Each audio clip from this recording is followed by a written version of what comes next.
Hi, and welcome to the Changing Perspectives podcast, the show where we discuss a variety of topics, including grief, parenting, health and wellness, and relationships. Join us and explore a number of changing perspectives. We're your hosts, Jenni and Josh Brennan. Hi, Jenni. Hello. I can't believe we're on episode 6. Crazy. Episode 6. So I just want to say thank you to all the support we have received so far. It's been a really cool little tiny journey so far in the first 5 episodes. For real. Yes. It's been wonderful to get texts and messages and emails from folks. You know, some of them are family and friends that we would expect, and then some of them are folks that we would never have anticipated to have found us and to have listened to us. So thank you to all of you. Our intent is for this to be helpful and educational and hopefully not boring. Even though we're covering some heavy topics. So our intent is for this to be accessible. So definitely subscribe, share, and pass along the information. Great word. Accessible. I like that word. I also like the word edutainment. I don't like that word. You don't like that word? No. I'm going to keep using it because you don't like it. No, we've had a really great response so far, so it's a lot of fun. Exciting news about Changing Perspectives. We will be releasing a new episode twice a week. Correct. Every Monday and Thursday. And so we can give you a little sneak peek at the next few episodes. Right. So episode 6 is going to be, we'll introduce this one in a moment. Episode 7 is going to be what not to say and what to say when someone has experienced a death. And then 8 or 9, I'm not quite sure the order yet, is going to be myths about hospice and how to stay connected to your partner. And then I think that brings us to episode 10, which will be, I think, our first controversial. Might be. Where we will tackle myths about youth tackle football. Yes. Which is a big topic here in Massachusetts right now, but I think really kind of across the country. So we're going to kind of we're going to lean into that one in episode 10. Yes, lean into it. So that's what's coming, but definitely if there are topics that you're interested in, that you have questions about, message us, email us, give us a shout out, and we're happy to add that to our list. We spent the last week making sure we are available on all platforms, so that's exciting, wherever you feel most comfortable getting your podcasts. And YouTube, you can listen to our episodes on YouTube. Yeah, there's no actual video of us up there. Yet. I don't know if I'm ready for that. We'll see. But you can listen up there. All right, should we dive into what this is actually about? It's our Myths About series. ... or colon. I just assumed colon, not ... Maybe we should have a Facebook poll for that. Okay. We'll get on that. Okay, so the Myths About series here in our show is to tackle a specific topic that has a bunch of different misconceptions or myths, and I guess kind of bust those and discuss them. Or change your perspective. Change your perspective. Hey. See what I did there? We can just probably stop recording right now. That was pretty good. Yes. We're going to go ahead and change your perspective today, hopefully, about myths about organ and tissue donation. That's a topic that's near and dear to my heart. So it's a pleasure to be able to kick off this new series here on Changing Perspectives, talking all about the myths that folks have on organ and tissue donation. So first, I'd like to go ahead and shout out what month it is. Kind of a big month in the field of organ donation. April is Donate Life Month. That's cool, right? That's very cool. Yeah. Very timely. Very timely. So this episode will drop on Monday, April 8th, I think. Mm-hmm. And we're happy to support and promote Donate Life Month here on Changing Perspectives. The 2019 theme is actually called A Beautiful Ride. Did you know that? Well, I only know that now because you gave me the notes for today's show. I did. I read ahead. Hey, way to break down the fourth wall there. Okay. There's all kinds of images of bicycles and sort of the nice springtime sort of imagery about a beautiful ride, receiving the gift of life through organ and tissue donation, allows you to have a beautiful ride. I guess it's nice imagery. So National Donate Life Month, it started way back in 2003.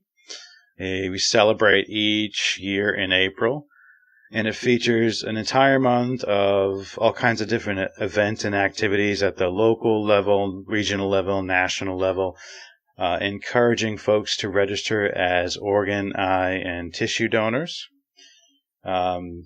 These activities vary. There could be, community walks, 5Ks, flag raising ceremonies.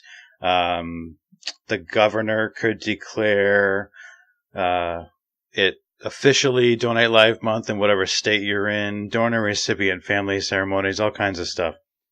In particular, very exciting on Friday, April 12th, it's Blue and Green Day. So, Jenny, you got to dust off your blue and green wear.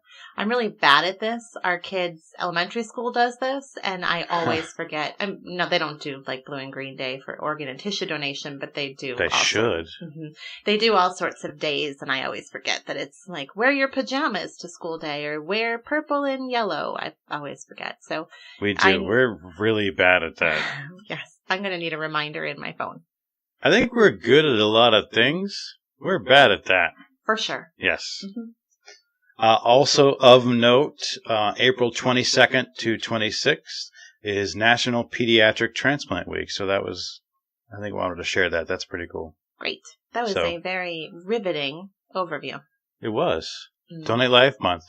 Yes. Look it up. Actually, go to donatelife.net. I'm going to be throwing a bunch of different websites out at you today. But we can put them in the show notes. They're all very similar. Yes, we'll put them in the show notes, but donatelife.net. Head there and learn all about Donate Life Month and how you can participate. Okay. So I'm excited about this topic because you've been working in the field for 10 plus years now? 2008. So a little over 11 years. All right. I think you just had your anniversary, didn't you? Or is it this month? February. Okay. So happy anniversary. Thank you. You've been working there 11 years. And it's always interesting to me when we meet new people or we wind up in conversations with people about like, oh, what do you do for work? It's always interesting to see people's response after you tell them that you work in organ and tissue donation. They kind of stop and get kind of a blank, glazed over stare like, oh, we're talking about death right now? Or, we don't talk about death. And then I'd say 95% of them will go, oh, I'm a registered donor. It's on my license. Yep. It's always quite adorable. Every now and then people will whip out their ID and show me the heart. That's really exciting, and I love that people do that, but that doesn't mean anything. I can't do anything with that. And so that's why I'm excited, because those exchanges always demonstrate to me how little information is out there about specifically tissue donation and how much misinformation is out there about organ donation. So I'm excited to do this podcast today and hopefully explore some of the biggest myths. So I think the format is that I'm reading the myth and you're like busting it. Yes. Okay. So I have my papers, which I don't like to have on a podcast, but I do. Hey, lean into it. I'm leaning into it. First myth, which I've heard a lot. Yeah. If I am an organ donor, if I have that little thing on my license and something happens to me and I go to the hospital, no one's going to try to save me. Doctors are not going to try to save my life because they're going to look and see that I'm an organ donor and they're going to say, well, let's not try as hard. Right. Because maybe his heart could go to someone else. That is a big old myth. A big myth. That's probably something that people worry about the most, the general public. It's a lot of these actually are perpetuated by some of the things you see in TV and movies. This one I haven't seen too much in that format. I don't think I've ever seen a TV show or a movie where someone gets wheeled into the ER and a doctor says, hey, check his wallet. Is he an organ donor? Because I'm not going to start the CPR or continue it until we find out. I don't think I've seen that. But somewhere along the way, I actually think this has been perpetuated by stories. I think when people experience loss when they're in an emergency situation, and I can say this because I used to work in an emergency room, the front of your brain pretty much shuts off and you are just in crisis mode. So you're just in fight or flight response. You're just surviving. And I think often people can walk away from those situations misremembering, misunderstanding what happened. And so I think that that's probably where this myth comes from, is that people, because I've known people who have felt this way. And you know people that are close to you that have felt this way, that their loved one, that doctors did not try hard enough to save their loved one because later on they were approached about being an organ donor. And so they made those connections. Right. Which I'm... A little bit like the game of telephone. You don't quite know the whole story. Yeah, exactly like that. And even though I wasn't there, I'm willing to risk everything I have to say that the chances of that happening are extremely rare. Absolutely. Okay, so tell us sort of why. So, well, can we get kind of dorky for a second? I love what you just said about the front. Are we not there yet? The front of your brain shuts off. Can you talk about the frontal lobe, actually, from a mental health perspective? Yes, but I'm not going to call it your reptilian brain. Okay, don't do that. No, I don't really know that I have much more to say about that. We can certainly go into like I just want people to understand what you meant by that. So really the brainstem, your brainstem, so the back of your brain, the part that's kind of at the base of your skull, sort of if you put your fist behind your neck, right Is that there. The medulla oblongata? So you're catching me off guard. I don't remember the names. I'm only saying that to shout out Waterboy because it's such a fun. We're going to, listen, just like we outed ourselves as Disney fans, I'm walking, talking IMDb and movie quote guy, so that's going to be sprinkled in everywhere. I almost quoted Back to the Future 5 minutes ago, but I sustained it. I didn't let it out. That's great. Also, I've not seen a lot of those movies, so Waterboy is also one that I have never seen. Oh my goodness. I know. Let's stop recording right now. So the brainstem, that's kind of our the piece of our brain that goes back the furthest in evolution. If you look at animals in the wild, when they are just out there in the wild, they're very akin to survival. Almost everything they do is about surviving. And as a human species, that's kind of what we started with as well. So whenever we feel threatened, our brain, which is an amazing thing, essentially shuts off all non-essential function to keep us alive. So you probably have heard of the fight or flight response when you're feeling threatened physically or intense emotional threat. The front of your brain essentially shuts off. That more advanced, higher level thinking shuts off, and your whole brain's purpose becomes about survival. This also, kind of leads to things like shock. So physically, it will also shut down non-essential sort of bodily functions to help you focus on survival. So that's what I mean. So in those moments where you're in crisis, you're really not able to kind of access your real kind of higher level thinking. Your brain is literally just thinking about how do I survive this moment, whether it's my physical well-being is threatened or I'm losing someone incredibly important to me. And I just, they've experienced something traumatic. And so here I am in the emergency room with them. Is that kind of what you were looking for? Absolutely. Okay. Thank you. So let's go ahead and tackle that myth. It's an absolute untrue statement. The number one priority is to save your life. Paramedics, doctors, nurses, anybody in the ER or in the hospital, literally, they have no idea whether or not you're a registered donor. They really don't. Nobody looks at your license. They may look at your license to verify who you are, but they do not look at that license to see if you're a donor. It has no impact on patient care decisions, period, the end. I want to take a second and explain the donor registry. So when the organization that I work for, it's called an organ procurement organization. Usually those are the agencies in each region of the country that are responsible for organizing this whole process. Getting the information from the hospital to determine whether or not someone has an opportunity to help others, medically speaking, to be a donor. And part of that process is to check the registry. Well, this is a big mic drop moment, a big reveal. We don't check your license either. We don't look at anybody's licenses.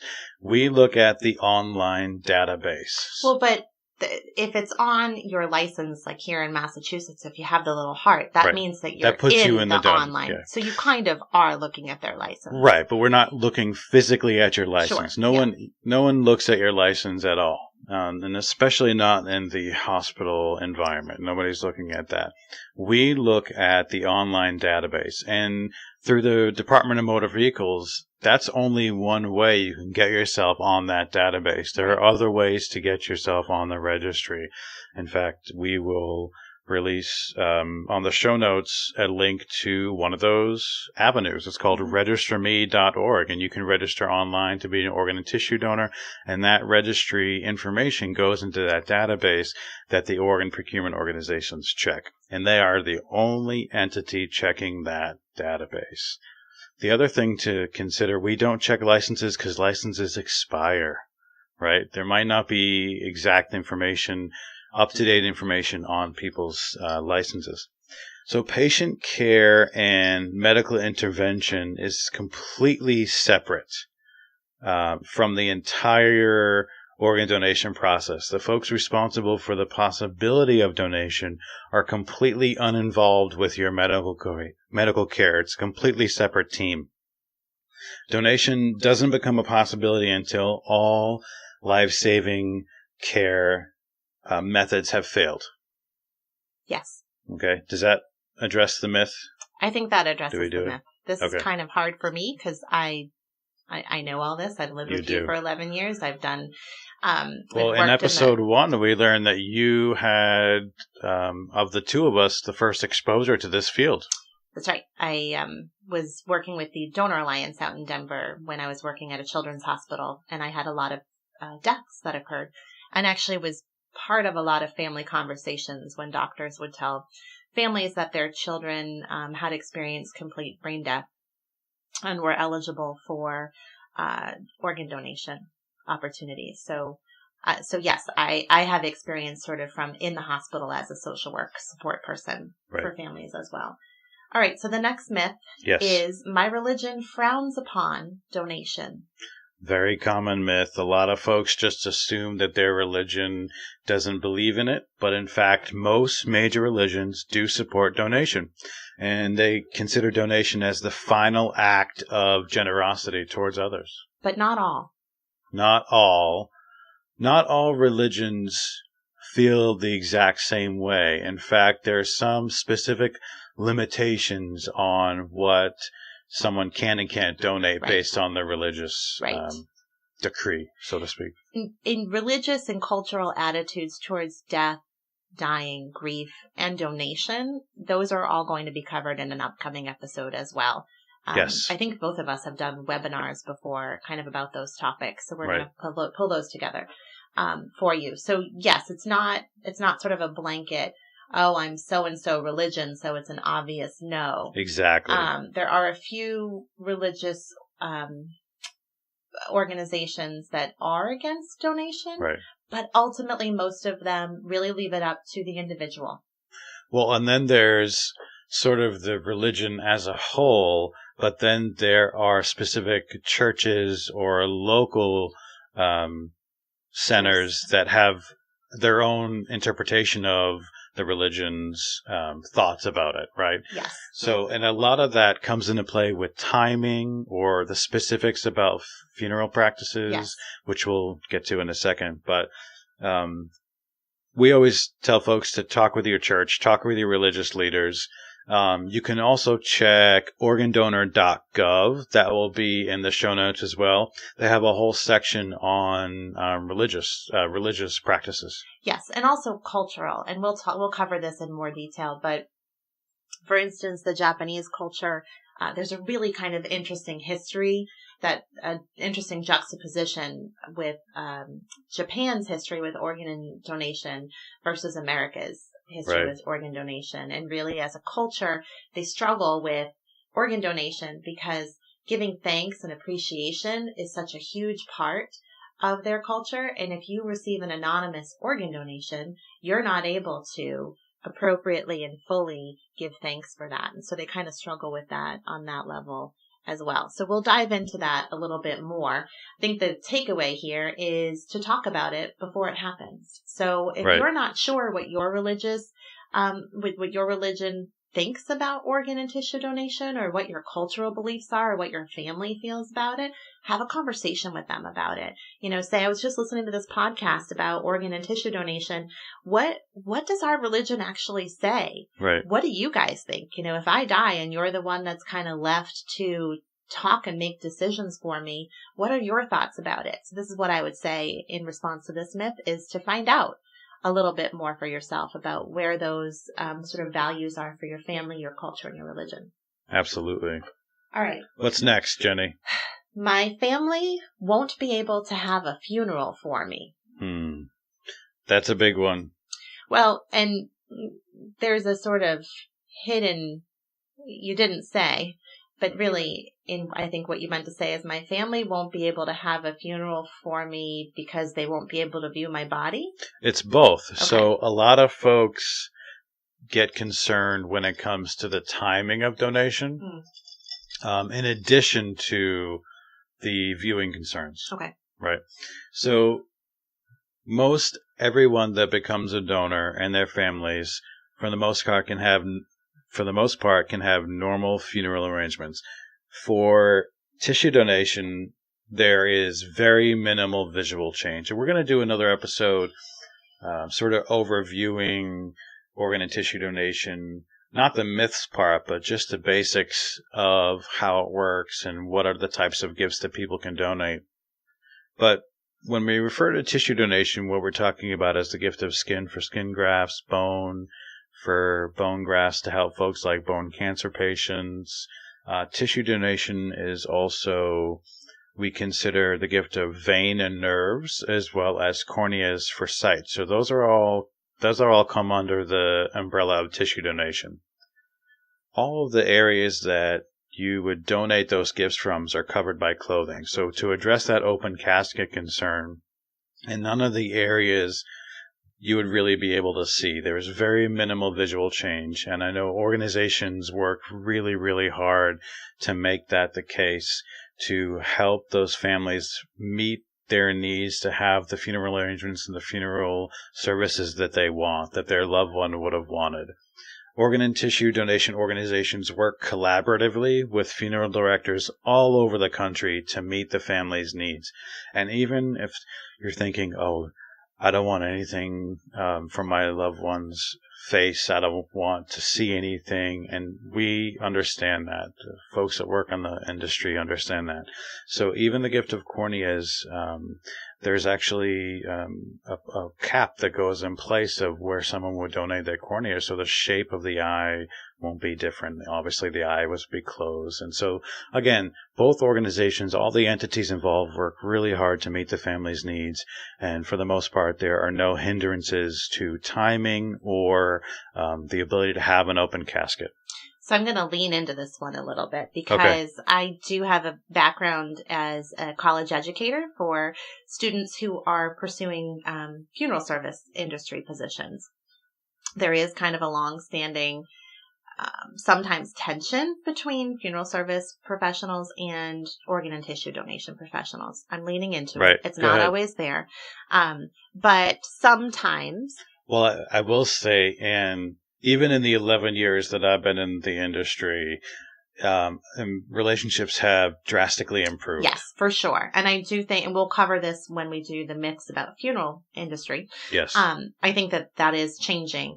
But the truth is that sometimes it can make things a little more challenging for the funeral director, depending on the individual, depending on the circumstances around their death, and depending on what is donated. But my understanding is that even in those situations where it's a little more challenging for the funeral director, it may take a little more time in terms of preparing the body for viewing. Right. Most organ procurement organizations offer professional services to assist the funeral home, correct? With some certain, not, I guess adaptive devices isn't really the right term. But well, it's technique and materials that are centered around being able to complete the normal processes. So let's lean into it. We're talking about embalming. Yep. Right? And it is harder to embalm the body of somebody that was an organ and tissue donor. It's just the fact of the matter is that is the case. Not impossible. No. It happens all the time. Not difficult enough for a funeral home to say, no, we're not doing it. Right. But I do think it's important, if we're going to bust myths, to bust them appropriately and honestly, and say it does make some challenge. It adds some challenges there. But I think if you as a family member are saying, yes, my loved one who has died was on the registry, made a decision that they wanted to donate organs and or tissue if they ever were able to, we're honoring their wishes. We want to go through with this. So yeah, let's, if that means it's a little bit of extra time for the funeral home, but that extra time doesn't translate into extra cost for the family, correct? So there is zero cost to families for the gift of organ and tissue donation. So even if it makes it a little more challenging for the funeral director, the funeral professional, that doesn't then get transferred to the family, saying, we spent an extra hour preparing the body for viewing, so that's going to be an extra $500. That's funeral homes bill the organ and tissue donation organization directly. Yes. Right. So thank you for letting me go. I didn't tell you I was going to lean all the way into that. You can lean into that. And something else I want to mention, because the timing element is there as well, because when someone passes away in a hospital, for the most part, the funeral home can go pick that person up within an hour or so right away. But the fact of the matter is, with organ and tissue donation, there is a timing element. It takes time, usually within 24 hours or much sooner, but it does take time to make that happen. I will say there are timing elements related to donation. Donation has to happen within a certain period of time, depending on what gifts are being donated. The other thing is that each state has specific regulations on how long after someone dies they can be cremated or embalmed. And so usually donation happens quite nicely in that time frame. So it's doesn't hinder things too much. But we try to be as transparent as possible with all entities, families, hospitals, funeral homes, etc., to make sure that everyone's on the same page and we meet the family's needs. Right. I feel like we should pause here and kind of give a little bit of filler information. Sure. And I will try to give the filler because I think, more of a layperson when it comes to the technicalities here than you are. And then you can correct me. So I wanted to talk about the difference between organ and tissue donation. Yeah. Because we're talking about organ and tissue donation. And I think most people understand that most people have heard organ donation and think of things like heart, lungs, liver, kidney, some of those things. So with the exception of organs for which you can actually be a living donor, like a kidney, liver, partial liver. When we're talking about someone who has died, in order for them to be able to donate their organs, their major organs, it's actually quite hard to meet that qualification criteria. Right. Most people who die do not become eligible to become organ donors because they have not experienced a complete brain death, or they have not experienced the brain death after cardiac death. That's what he said. I don't really understand. Well, it's death after donation after cardiac death, and that refers to. So let's back up a little bit. Either way, these patients are have a significant brain injury from which they will never recover. Exactly. So they either are declared brain dead or they have a non-survivable brain injury. Okay. And they will pass away very quickly after they are extubated, which means coming off of the ventilator. Essentially being taken off life support, to kind of break it down into layman's terms. We should actually add myths about brain death to our list of topics. Yeah. Well, in one of these myths, I do talk about it a little bit, But I think that's a whole... I didn't read all the way ahead. That's okay. I'm being organically in the moment I love here. it. So organ donation is actually not something that's available to many people when they die. But tissue donation is available to a whole lot more people when they die, because you don't need to have had death by a brain injury or some sort of significant brain event.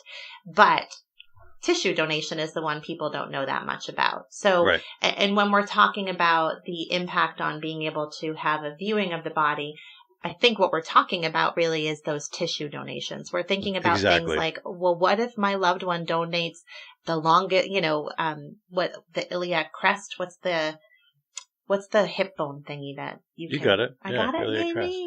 Crest, yeah. What if my loved one actually donates this big, long kind of bone? What happens? What if they're donating something that's what about skin? How am I going to be able to not see where the skin was sort of donated from, or what bone was taken? And I wanted to say that the recovery process is one that is very respectful, because you've actually been in the room when the recovery process has been going on. And it's one of respect.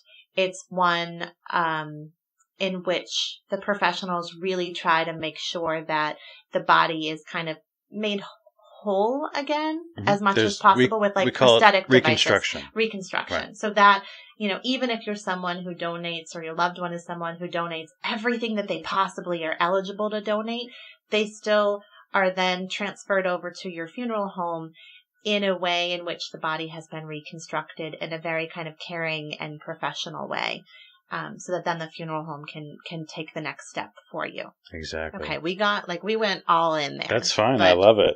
And again, I had mentioned a few moments ago, I think we'll do a whole separate episode diving into that a little bit more. Yes. I will say you kept referring to recovery, and that means the surgical process to remove those gifts from somebody, right? Right. A very common term that's kind of a no-no that I'd like to... Ooh. We're just going to do it. We're going to lean into it. I know what you're going to say. And because you yelled at someone recently in the bar about it. I apologize if you know who you are. But it's the term harvest. It makes me cringe. Harvest is something that probably was used for years. It's something that people actually in the medical field still say. Yes. They just well, it was a nurse that said it to you. It was. Yes. And people aren't crops. Right. That's what I say. The term is usually like harvesting organs. Right. So when you share that you work in organ and tissue donation, sometimes there have been responses from people in the medical field that say, "Oh, you do harvesting of organs. Right. That's so cool."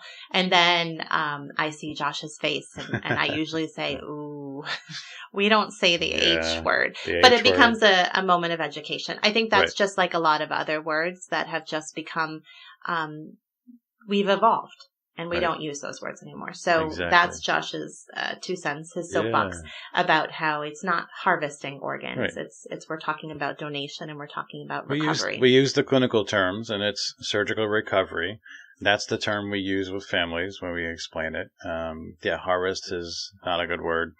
It's a great word when you talk about farming. I know. It makes me want to go to a farmer's market right now. All right. So just to recap, the 3 myths that we've covered so far are doctors won't try to save me. We've illustrated that is not true. We busted that one. My religion frowns upon donation. We've encouraged you to really check with your religion, your culture, your family, and have a conversation about those beliefs. And my family won't be able to have a funeral. The 4th myth is somebody is just going to take my organs and tissues and sell them. And I would add, someone's making money off of my loved one, because I hear that a lot, and I feel like that's actually tied in with that one. So federal law, it's actually against the law to buy and sell organs. That's just a fact of the matter.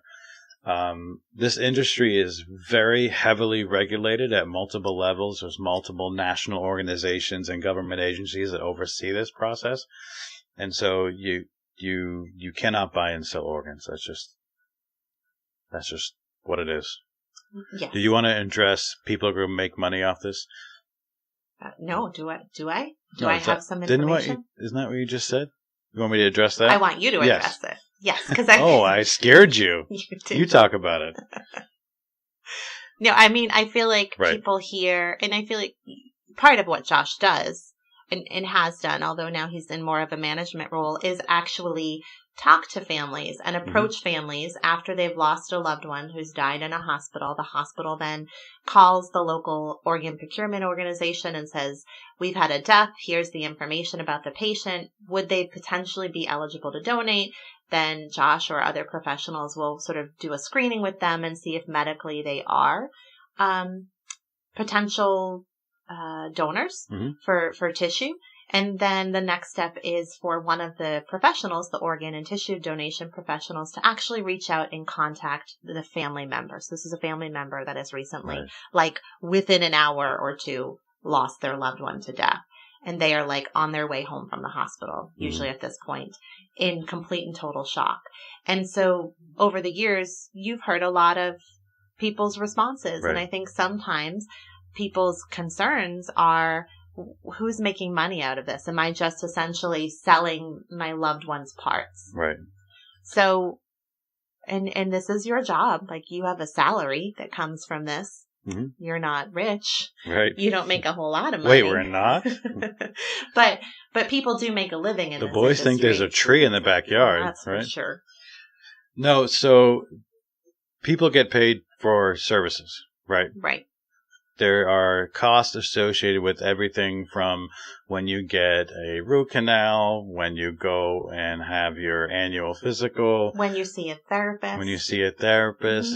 There's money exchange for those services. And the same thing is true for the industry of organ and tissue donation. So there's like, I sound super, super brilliant right now. Apparently my word recall doesn't exist well on Saturday mornings. There are organizations that you kind of contract with, right? So you kind of manage the donation process, and then there are organizations that then take those tissues, those organs, and kind prepare of them for a transplant. Yeah, work with them. Right. So there's sort of funding exchanged through that process. Right. Correct? Exactly. And again, there's pieces of the process all throughout that require somebody get paid for that. It costs money to do those things. It costs money to prepare the gift of skin to go and become the graft that a breast cancer survivor will use to have a breast reconstruction after a mastectomy. Right. It costs money, insurance money for the eye surgeons to transplant a new cornea in somebody that has corneal blindness, right? There's money all throughout the way. But the bottom line is, it's still illegal to buy and sell organs, and these organizations are of high integrity and work hard to put a lot of the funds that some of them get back into research and education, preparing to have new innovative ways to help people. And they're highly regulated as well. Yes. I will also, in the show links, put a TED Talk that I watched that I used to show in some of my classes about a woman who now works for one of the national organizations around organ and tissue donation, about her son and his sort of experience and his tissues experience after he died. And she went and was actually able to tour the facility and see what research came out of that. Have I not seen that? I don't know if you've seen it. We've talked about it because I think you know her now. You kind of met her at conferences and things like that. Okay. So I can't remember her name, but I will Google search that. Can you write that down so I remember to do that? And I'll share that in the notes for you. It's an interesting kind of view at sort of what happens after donation from someone on the inside. But the bottom line is, there's no supermarket or auction where people are like, I got a liver going once, going twice. This is a very highly regulated industry. Absolutely. And nobody's making bank off of this. Nope. All right. So the next myth, I'm too old or sick to be a donor. So I've heard that a lot. Like, my grandma or my mom has cancer. You wouldn't want my stuff. Exactly. You wouldn't want my stuff.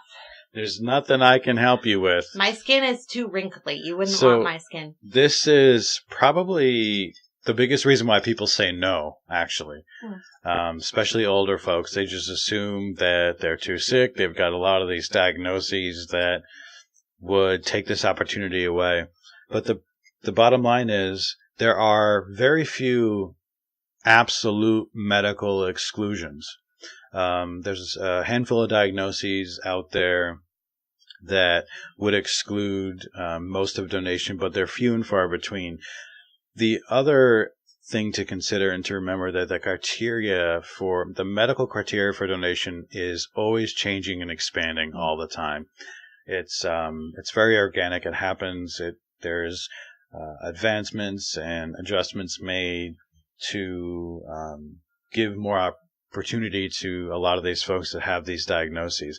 Things that you might think are a concern are not, like diabetes or high cholesterol or COPD or CHF, which is congestive heart failure. So a lot of these things that these older patients assume that no one would want my gifts because I have these diagnoses. That's just not the case. A lot of donors have, there's a vast number of donors that have those diagnoses that are very similar to that. So the other thing to consider is that for organ donation, it differs per region for the most part, but you can be an organ donor all the way up to age 85, and you can be a tissue donor all the way up to 95. And that, again, does differ per different parts of the country. Wherever you are, it could be 90. There's some parts of the country you can go all the way up to the age of 100 and be a tissue donor. So, well, and it depends on the processors as well, right? The particular processors that you're working with at a given time. Right. Do they sometimes put a cap on things? Need varies a lot when it comes to tissue donation. So you really never know. So we always tell people, and that's very different for organ donation. But for tissue donation, what we just talked about, the criteria changes all the time. So what we just tell folks is being a donor is something that is consistent with the way you lived your life, something that you would want to do to help others. You just have to make sure you tell your family and you register online to be an organ tissue donor. And that's all you have to really worry about. You let the professionals worry about the medical diagnoses. Okay. Exactly. So what about, that's a nice segue into, you said, organ donation is very different. The next myth on the list is rich or famous people get organs first. Can you talk about the actual process of who determines, if someone dies and they're donating their heart and their lungs and a whole bunch of other organs, who decides who gets those? So a lot of the time we hear about the transplant waiting list in media and movies, etc. And that's an actual thing. The transplant waiting list is a national database that matches potential donors to recipients. It's regional, and so it's specific to whatever region of the country you're in, but it depends on the type of organ that you need, as far as what region or regions that you will be on, how far that reach will go depending on the organ that you're waiting for. If I die and you decide, because I am a registered organ donor, if you decide to go ahead and donate my heart, I'm probably not going to be a viable candidate for someone who needs a heart transplant in Hawaii because I live in Massachusetts. It's just too far away. Yeah. It doesn't make sense. So there are multiple donor lists throughout the country that vary depending on kind of geography.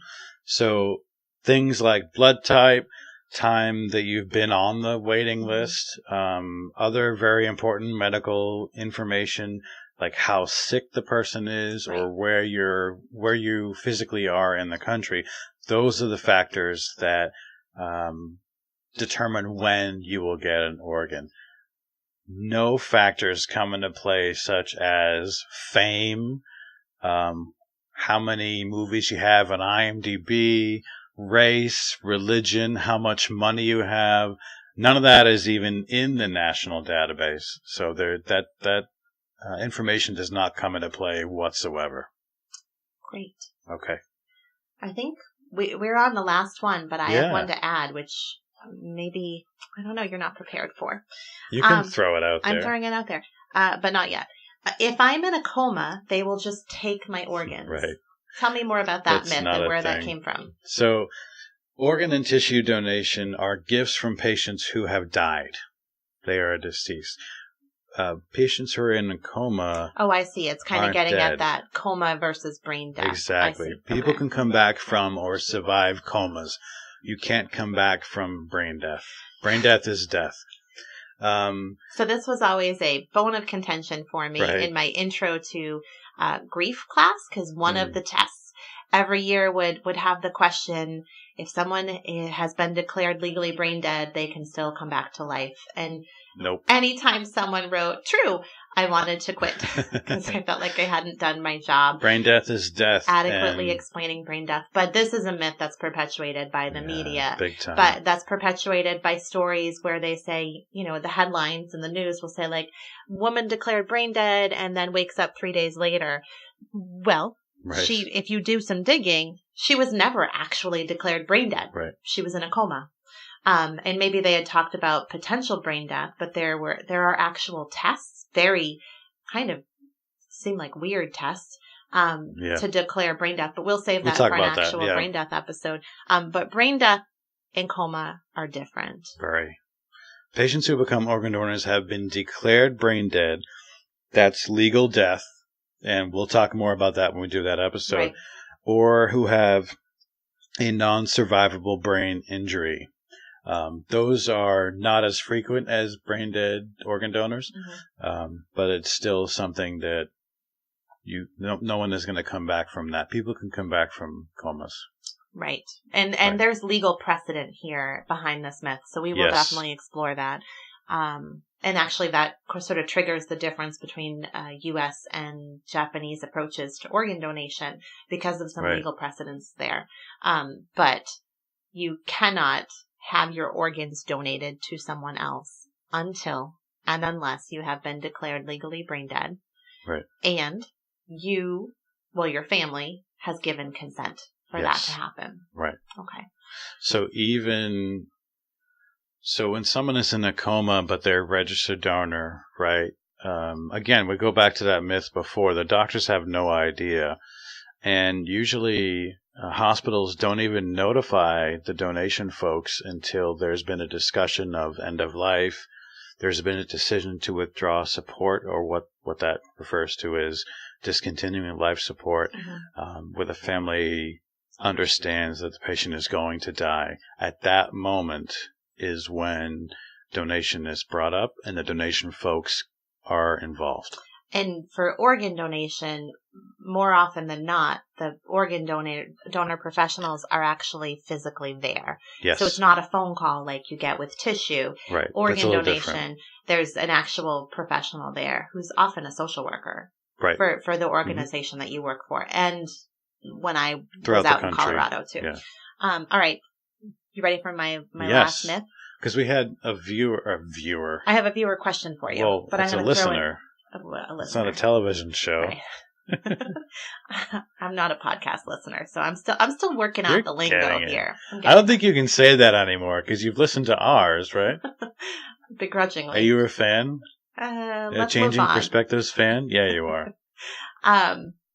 I think it's important to change perspectives and have some of these conversations. So I'm a fan of what we're trying to do. Yes.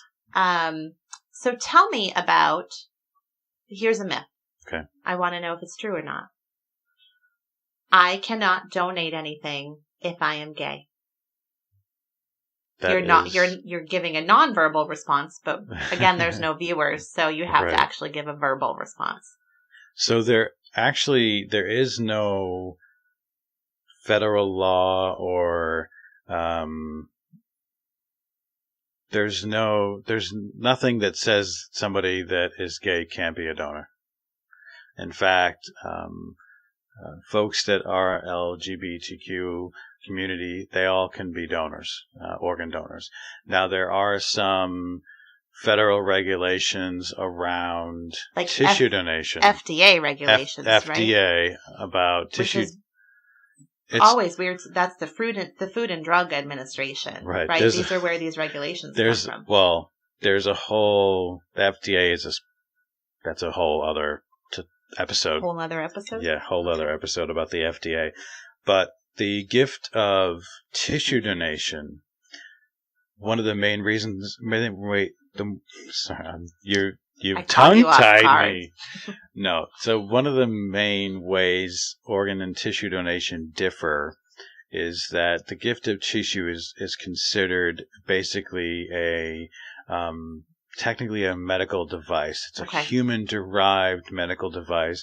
So then it does fall under the FDA. Okay. Organs do not fall under the FDA. And so so it's the same, like blood donation is also regulated by FDA, right? Which is why I asked this question, right? Because of the history around FDA regulations and being able to donate blood, when you're gay. So as of right now, people who are gay can't be tissue donors in this country. Cannot be. In any state. Because that falls under the FDA guidelines for blood donation. It's similar. But folks that are gay can be organ donors. And I did have, I'm trying to click on my link here. The website that I'm going to share with everybody, that I got a lot of these myths from to share with everyone today, does have a section on this. I just wanted to pull that up real quick. Right there. So it says there is no policy or federal regulation that excludes a member of the LGBT community from donating organs. So just to reiterate what I said, folks who are gay can be organ donors. As of right now, they cannot be tissue. Do you know if there's any movement to try to change the FDA regulation around that? I think there is. There's actually a movement to adjust the regulations for blood donation as well. And I could be wrong, but I want to say that the Red Cross has been successful in that. Yeah, I thought the blood donation actually look it up as logistics we speak had changed on that, which is why I wasn't sure if it had changed with tissue donation. Right. Well, let me just say that has always been for me one of the toughest things to talk to families about, because I fundamentally, obviously, wholeheartedly disagree with that restriction. I think it's a little silly, and it's tough to talk to families about, because especially when you don't agree with it, right? This is live Googling on our episode. High tech. I just wanted to pull it up. I caught you off guard there, but I appreciate your willingness to kind of go into that. Sure. Lean into it, right? I'm leaning into that. While you're searching that, I will share that we did have some listener questions, not viewer questions. Listener questions about sort of twofold. And this goes out to Kelly. Thank you, Kelly, for sending in your questions. Wanted to know more about what services are offered to families after donation. So I guess if I'm going to phrase this in the form of a myth, and I don't know if this is a myth, I guess the myth would be once my loved one donates their organs or tissues, I'm done with the organization. They don't care about me anymore. They're not going to have any contact with me. So that would be one sort of myth. Are you able to kind of address if that's a reality or not? Right. So I can talk about the whole process. So there's no guarantee that if you become a donor that you will have access to or contact with the recipient. However, there are so many wonderful ways with which you can reach out to your donor family if you are a recipient. The organization responsible for donation in your region of the country will assist you with that, give you an opportunity to write letters, send other correspondence to reach out. And in some instances, there are scheduled meetups where folks can meet their donor and donor families. And it differs where you are in the country, but also with the type of gift you received. If you're a tissue recipient, if you are somebody that needed a bone graft, or somebody that needed a gift of cornea, there's still an opportunity for you to reach out to your donor family, but the organization that provided you with that gift can help you facilitate that as well. Same thing for donor families. The organization that coordinated your donation can assist you with reaching out to the potential recipients as well. There's all kinds of great websites and resources online for more information on this. We, in the industry, view both donor families and recipient families as heroes, right? Especially donor families, and there's a lot of care that goes into maintaining those relationships and meeting the family's needs.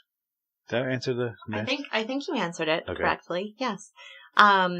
So can we go back to the other topic for a second? Yes, we can. So if anybody wants to know more, I would go to redcrossblood.org. It has all kinds of information about donor eligibility. There have been some, it looks like, some positive movements in the right direction under this topic. So in there terms are of blood still, donation, yes, but that hasn't changed anything with tissue donation. Not quite yet. And so it looks like in reading the Red Cross regulations, it's gay men. Right.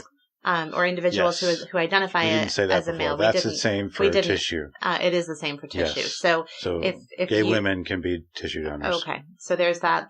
There's a distinction there. So definitely it makes it even more silly in my mind. Well, there's absolutely. Yeah.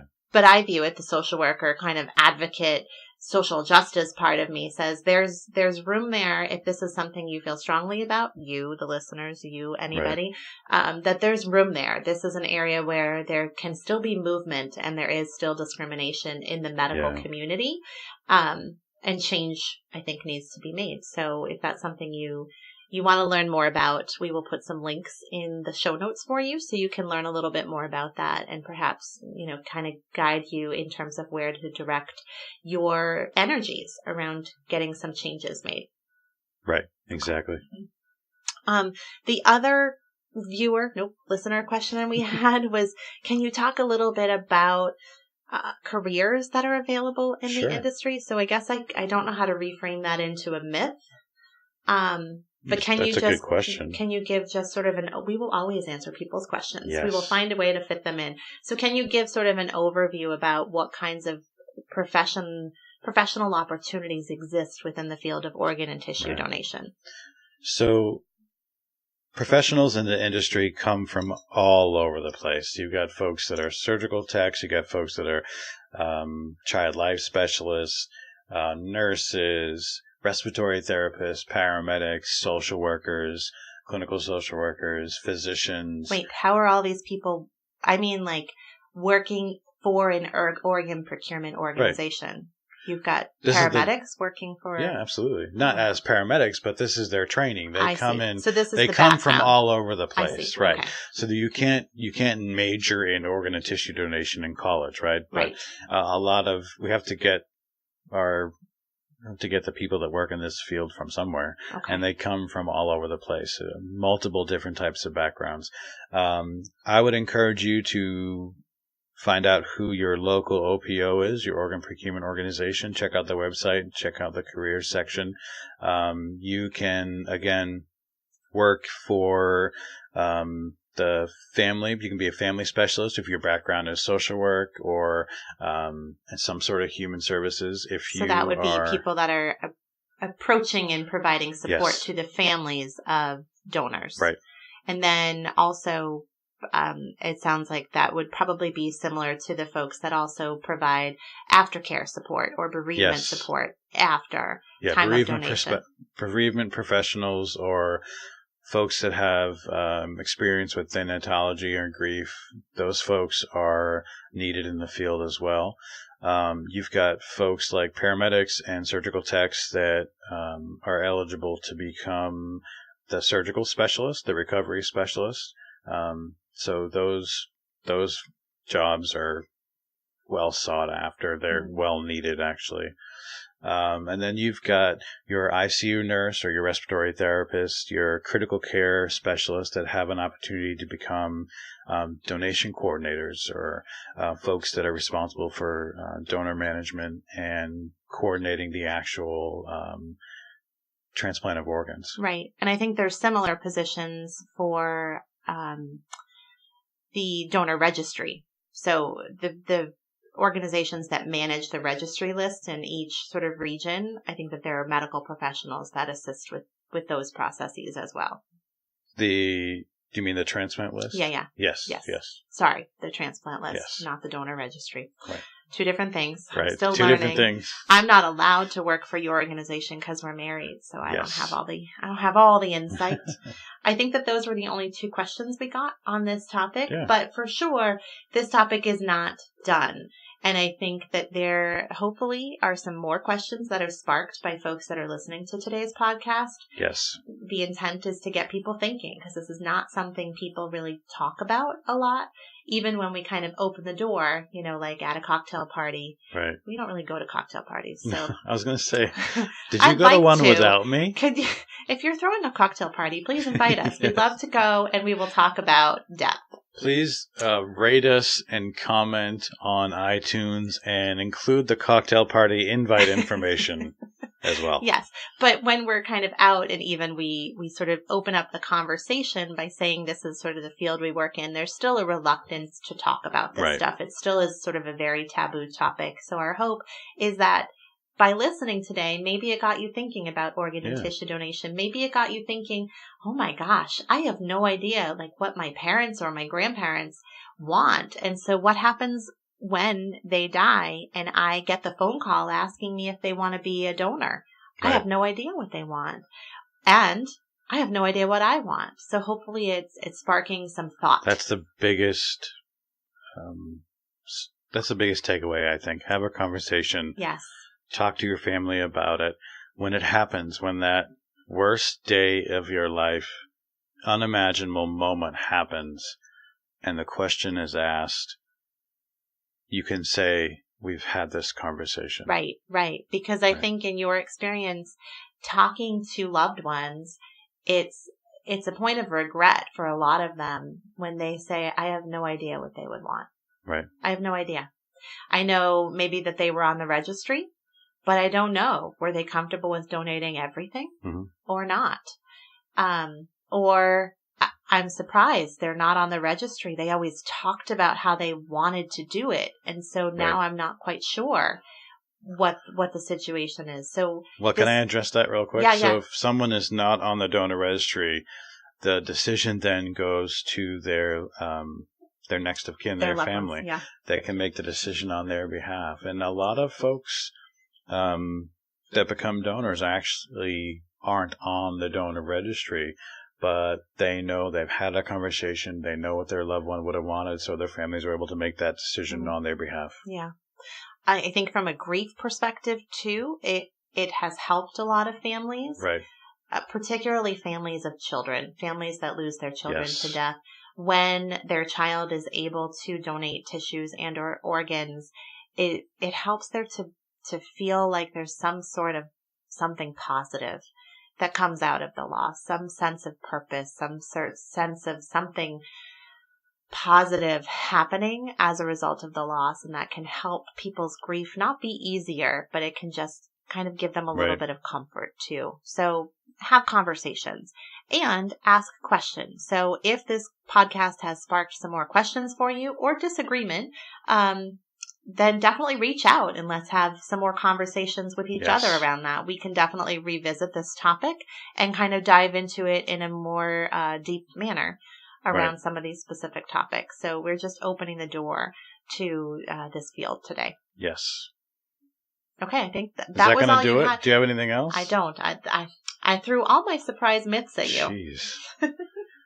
Well, the next episodes, you're the SME, so I'm going to throw some stuff at you, I think. I'm the SME, which is not just the matter expert. Captain Hook sidekick. It's the subject matter expert.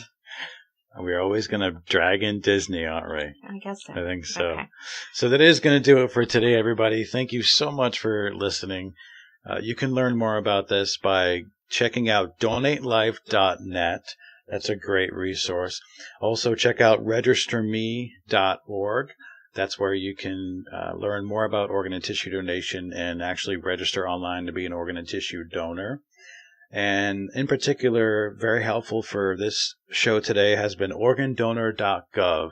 And that website has all the donation myths and facts that I talked about today that I referenced. I used information from that website, but as well as information from my own experiences in the field as well. please go ahead and check out Donate Life Month on donatelife.org. donatelife.net. And happy Donate Life Month, Jenny. Thanks so much. Should we be exchanging gifts? Oh, no. If you listened to our Language of Love, What's Your Love Language episode, you would know we don't value exchanging gifts with each other. Okay, everybody, please go ahead and follow us on Facebook at Changing Perspective Podcast and on Instagram at Changing Perspectives Blog. Episodes are now available on YouTube, so you can check us out there. Please visit our website by going to changingperspectivesblog.com or send us an email to changingpodcast@gmail.com. Go ahead and subscribe to the show so you'll never miss an episode, and we will see you next time. Lean into it, and bye, Jenny. Bye. The Changing Perspectives podcast is produced, recorded, and edited by Dizzy-Bird Studios, Whitman, Massachusetts. Visit Dizzy-Bird Studios on Facebook, facebook.com/Dizzy-Bird Studios.